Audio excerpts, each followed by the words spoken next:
मौन की शुरुआत प्रश्नों से भरी आत्मा।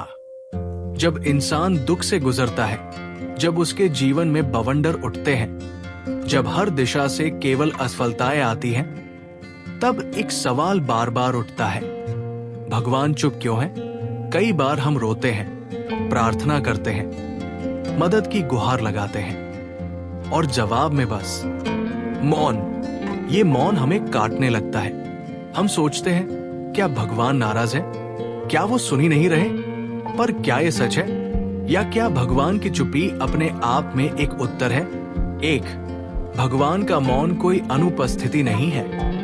ये एक बहुत गहरी उपस्थिति है, जो शोर से नहीं, शांति से जवाब देती है। जैसे कोई साधक जब ध्यान करता है, वो बाहर की दुनिया से हटकर भीतर उतरता है, वैसे ही भगवान भी कई बार शोर नहीं करते, क्योंकि उनका संवाद भीतर के मौन में ही होता है।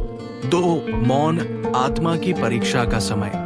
हर शिष्य की परीक्षा तब होती है जब शिक्षक मौन हो जाता है। भगवान जब चुप होते हैं, तब वो हमारी श्रद्धा की, धैर्य की, विश्वास की परीक्षा ले रहे होते हैं। क्या हम केवल तभी तक भगवान में विश्वास करते हैं जब तक सब कुछ ठीक चल रहा हो, या जब कुछ भी सही नहीं हो रहा, तब भी हम कह सकते हैं, मुझे पता है प्रभु कहीं दूर नहीं गए, वो मेरे पास है, बस अभी चुप है।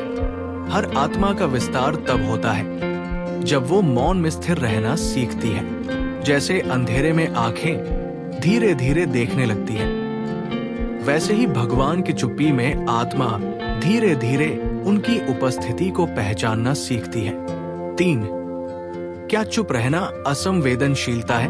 हम मान लेते हैं कि अगर कोई जवाब नहीं दे रहा तो उसे परवाह नहीं, पर भगवान का मौन संवेदनशीलता की पराकाष्ठा है।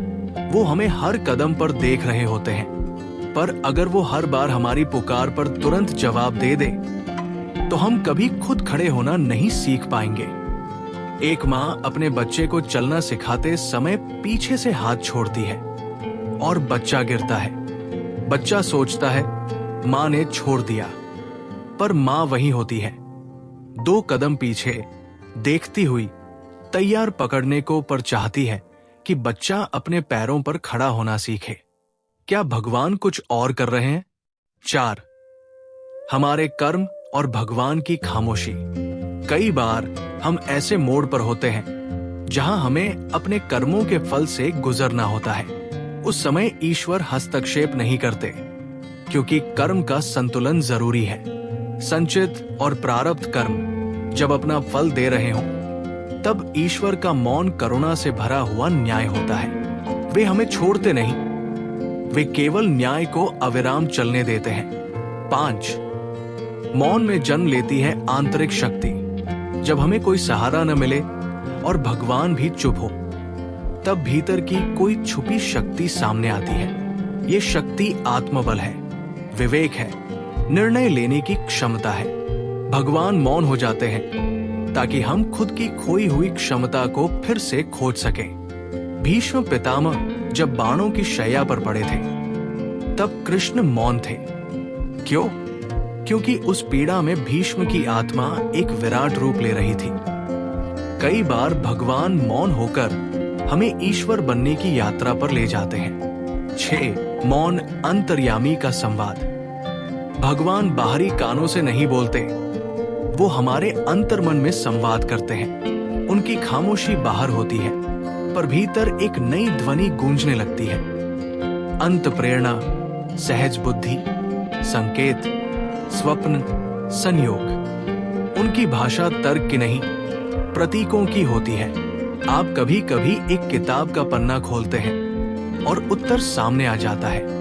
कभी किसी अजनबी की बात में वो संदेश छुपा होता है जो आपने मांगा था। भगवान चुप नहीं होते, वो बस दूसरी भाषा बोल रहे होते हैं। क्या हम उसे समझने के लिए मौन हो सकते हैं? 7 मौन हमें खुद से मिलाने की प्रक्रिया। जब भगवान चुप हो जाते हैं, तब हम एक ही दिशा में देखने लगते हैं, अंदर। अब तक हम बाहर उत्तर खोजते थे, अब हम भीतर उतरने लगते हैं। भगवान की चुप्पी हमें खुद से मिलने का अवसर देती है। वो हमें दिखाते हैं कि हमने स्वयं को कितना अनदेखा किया है, अपनी आत्मा की आवाज को कितना दबाया है। भगवान का मौन हमें खुद के और करीब ले आता है, और जब आत्मा खुद से मिल जाती है तब भगवान भी मिल जाते हैं। 8. खामोशी का उत्तर प्रेम से भरा होता है। जब तक हम भगवान के मौन को केवल उत्तर न मिलने के रूप में देखते हैं, हम पीड़ित महसूस करते हैं। लेकिन जैसे ही हम उस खामोशी को प्रेम, देखभाल और आध्यात्मिक दिशा के रूप में देखने लगते हैं, हम समझ जाते हैं कि भगवान मौन नहीं है, वो हमारे भीतर बोल रहे हैं। हर दर्द में, हर असफलता में, हर खोई हुई चीज में एक संकेत होता है, और जब हम उन्हें पहचानना शुरू करते हैं तो खामोशी उत्तर बन जाती है। 9. मौन का चरण फिर से प्रकाश। जैसे रात के बाद सुबह आती है, भगवान की खामोशी भी हमेशा के लिए नहीं होती। वो एक दिन टूटती है जब हम भीतर से तैयार हो जाते हैं। फिर ईश्वर के शब्द आते हैं, कभी किसी समाधान के रूप में, कभी किसी चमत्कार के रूप में, कभी शांति की अनुभूति में। वो हमें पहले मजबूत बनाते हैं, फिर मार्गदर्शन देते हैं। जब हम भीतर स्थिर हो जाते हैं तब उनकी वाणी बाहर सुनाई देने लगती है। 10. अंतिम अनुभव मौन ही भगवान है। जो साधक मौन की भाषा सीख जाता है, उसके लिए ईश्वर हर समय बोलते हैं। उसके लिए सन्नाटा संवाद है और चुप्पी एक आलिंगन। भगवान की खामोशी ईश्वर की सबसे उन्नत भाषा है। जो इसे समझ लेता है वो जान जाता है। भगवान कभी चुप नहीं थे। मैं ही बहुत शोर में था। जब चुप्पी उत्तर बन जाती है। अब जब आप जीवन में किसी कठिन समय से गुजरे और भगवान से कहें, प्रभु आप कुछ बोलते क्यों नहीं, तो थोड़ा रुकिए, शांत हो जाइए, भीतर जाइए, क्योंकि वहां एक उत्तर है, एक प्रेम है, एक शक्ति है जो कह रही है, मैं यहां हूं। हर क्षण बस तुम थोड़ा शांत हो जाओ।